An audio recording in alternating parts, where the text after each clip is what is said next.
final instalment of TBI Expert View, we will be joined by our Chief Commercial Officer, Johanna Waara, and Chief Strategy Officer, Joe Healy.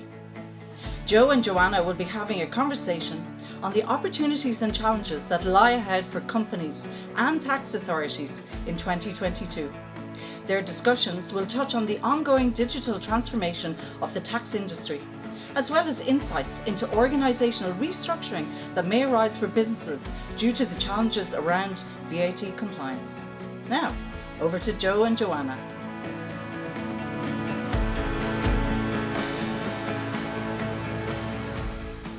Welcome to the TBI Expert View. In this session, my colleague Joe Healy and I will be discussing the major changes in VAT happening around the world. The last year has been challenging for everyone, but it has also brought a lot of development in digitalisation in a great way. A lot of companies are now focusing on improving their processes. In a recent McKinsey report, 9 out of 10 companies actually said that digitizing in some way is important for their survival and for their economic viability. And innovative and superior technology are other things that they're referencing. Joe, that's very similar to what we're hearing in the industry today in regards to technology, digitalization, risk control. It's 100%. A hot topic. It really is a hot topic. I mean, look, it's not a new thing. It's probably newer to indirect tax and VAT compliance, in that, tax offices are traditionally very slow to change. But tax offices themselves have adopted this technology and this change because clearly they have a VAT gap. They need to close it. So by introducing things like OECD, SAFT live reporting, that's certainly going to assist with that. It's definitely going to put a burden on companies, as we've already seen, because we see it's already in place in places like Spain, Hungary, and Italy, and it's on the way in Greece and Portugal. So, we've dipped our toe in the water, so to speak. So what's become clear from that initial foray, we'll say, into this new world is that a lot of companies aren't set up for it from a digitalization and a technology platform standpoint. They're still muddling through with their old systems and processes in what is a real-time world that we're moving into. So I suppose, we've seen companies scramble to make tax digital in the UK, talking about portals, talking about, can we use your technology? How is this going to work? Interpretation of the legislation is always a big one for me, that confuses people. So look, right now, I suppose there's a lot of burden being put on our customers in the indirect tax space. But if they can certainly look outside of their own bubble and their own organizations, identify technologies, identify partners to work with, like ourselves, who are at the cutting edge of this new world, and find ways to adopt digitalization and set themselves up for future success. No, definitely. And all these changes are, of course, in a longer term really good, and real-time reporting requirements will help companies in the longer term.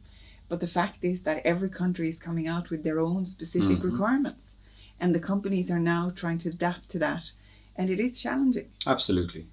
Tracking change is always going to be really tough. Definitely.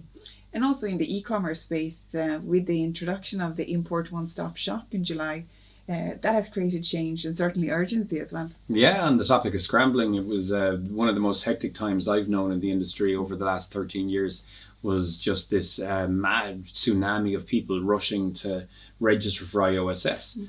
And an OSS, and what's really interesting is the jury is very much out on it now at the moment, because it's not being seen as the simplification that it was meant to be. Clearly it's allowing companies in the UK who have been hit by Brexit to continue to trade outside of the UK and service their customers online throughout the EU. Without having to, put the burden of VAT onto the logistics partner or on the buyer, in that way. But at the same time, the threshold's only €150. A lot of transactions will fall outside of that, giving them an obligation to have formal VAT registrations in countries where they breach threshold. And then, of course, we always have to remember payments. The payments to the tax office. It's one thing to charge a customer It's another thing then to make that payment. I know that you're at the front edge of what we're doing around TBI Pay. So can you talk to us a little bit more about the challenges that our clients have in making payments to tax offices and how that can be, how we're solving for that? No, absolutely. And you're right, it is a big challenge for our clients today. And traditionally, they would have been utilising the traditional banking network to make these payments. And of course, when you're making a foreign transaction, you're making it to a tax office, it's critical that it's on time. And what they've been doing then is sending those payments early, which of course has impacted their cash flow. Mm-hmm.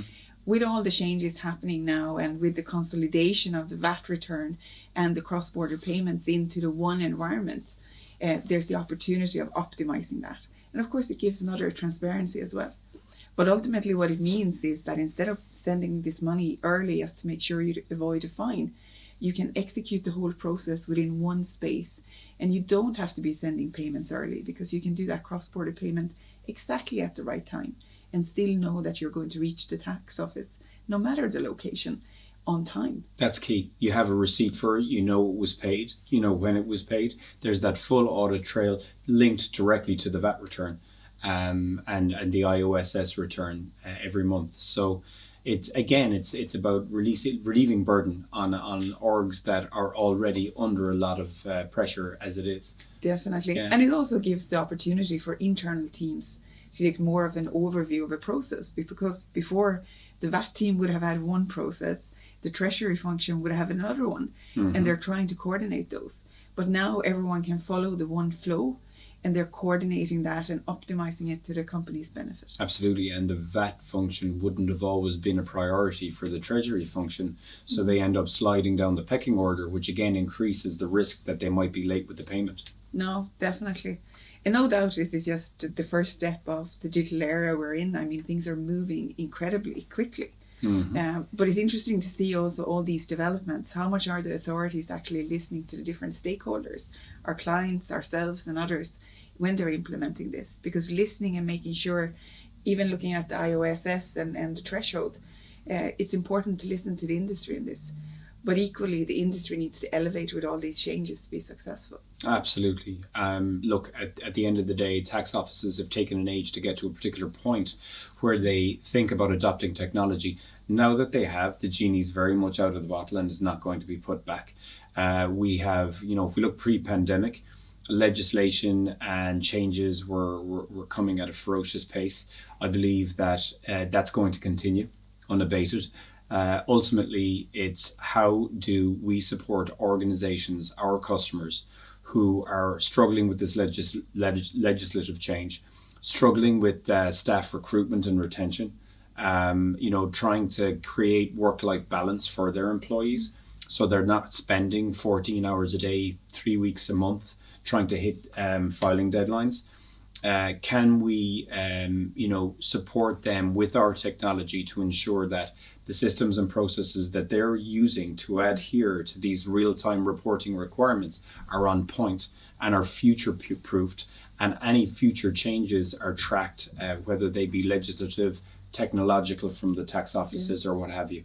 It's an exciting time. I mentioned it earlier. I think one of our clients actually said it to me.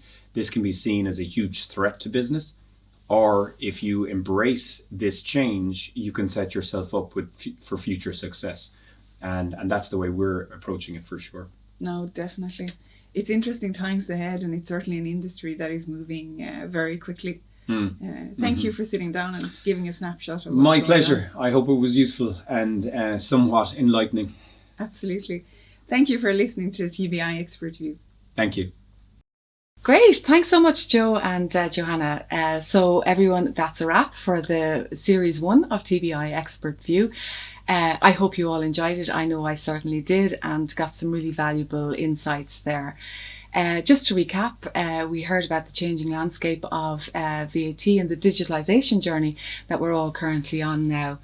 We heard about what to look out for as we go on this journey, and if companies are looking to outsource their global VAT, what they need to be looking out for from a provider, and also how to build a global scalable solution that is also future proofed. And then, obviously the challenges, but also the opportunities, for the industry as we go into 2022 and beyond. So again, thanks everyone for watching. We're looking forward to series 2, which will be coming out very, very soon.